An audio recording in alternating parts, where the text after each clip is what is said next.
qu'est-ce qui se passe qui te fait penser que Kryptonite était l'idée? Ok. Alors, Kryptonite, contrairement aux autres projets, c'est pas une idée que j'avais. Ça, peu de gens le savent. C'est la première fois en fait que on bossait sur un projet où en fait, j'avais pas l'idée, tu vois, comme on dit, j'ai une idée et tout. Moi, j'ai un carnet où j'ai tout plein d'idées, donc des problèmes que je pense qui seraient intéressants. Donc jusqu'à aujourd'hui, j'ai encore le carnet, je note des idées dedans. Mais Kryptonite, pour la première fois, c'était un projet qui venait pas de là. Et je pense qu'aujourd'hui, si je dois refaire une boîte, je partirai en fait sur cette approche-là. On est parti vraiment d'un problème et en fait et d'une solution. Je t'explique. Euh, j'ai un pote qui habite au Maroc, donc avec qui j'avais fait des études au Maroc. Bon, lui c'était un ancien, donc on est venu le trouver là. Voilà. Et en fait, qui avait un business parce qu'au Maroc, ils ont cette politique de protectionnisme économique qui fait que l'argent ne sort pas du pays. Donc, lui, il avait son petit business où il permettait aux gens de la diaspora, donc des Africains subsahariens qui étaient au Maroc, de pouvoir envoyer de l'argent au pays et aux parents des étudiants qui étaient là de pouvoir envoyer de l'argent vers le Maroc. Donc, en fait, c'était essentiellement, si tu es au Maroc et tu lui envoies de l'argent au pays, tu mets l'argent sur son compte bancaire et lui, il envoie du Momo ici à ton bénéficiaire. Et si tu lui envoies de l'argent là-bas, tu mets l'argent sur Momo ici et il fait le virement là-bas. Sauf que, comme l'argent ne sort pas du pays là-bas, à un moment donné, il se retrouve, parce que le flux généralement est plus important dans le sens du Maroc vers le Bénin ou vers les pays africains. Donc très souvent, il se retrouvait avec beaucoup de dirhams et il avait besoin de CFA. Mais comme l'argent ne sort pas du pays, donc de temps en temps, il fallait qu'il trouve des gens qui rentraient, donc ils changeaient l'argent, ils le remettaient en espèces, ils ramenaient le cash ici, mais ce n'était pas efficient du tout. Donc il y avait ce problème-là.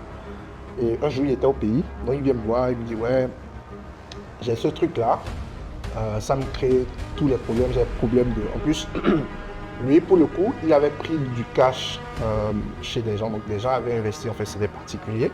Donc, en fait, avait mis de l'argent dans ce business-là, où en fait, il est rémunéré ce pourcentage du rendement qu'il versait, en fait. Donc, il utilisait ce cash-là comme working capital, où en fait, il faisait son jeu de compensation. Mais même avec tout ce cash-là, en fait, il avait toujours ce problème de compensation. Parce qu'à un moment donné, les volumes étaient importants. Donc, il vient me voir, il me dit, ouais, j'ai ce business-là qui tourne bien, qui résout un problème, mais en fait, j'ai cette problématique-là que j'arrive pas à résoudre, qui est celle de la compensation.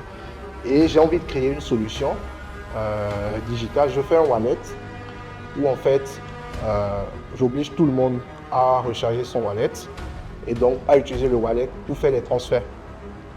Et du coup, donc, celui qui est au Maroc, il télécharge l'application, il met l'argent dessus. Il faut que celui qui est au Bénin aussi télécharge l'application, il met l'argent dessus. Et les deux peuvent aller à des points de retrait. Elle me dit, in fine, je veux que l'argent reste dans le système, que les gens dépensent cet argent-là, que l'argent reste dans le système. Les gens dépensent l'argent dans le système. Comme ça, moi, je n'ai pas à sortir l'argent. Il dit, oui, mais ce que tu décris là, tu es en train de vouloir créer un portefeuille mobile money, techniquement.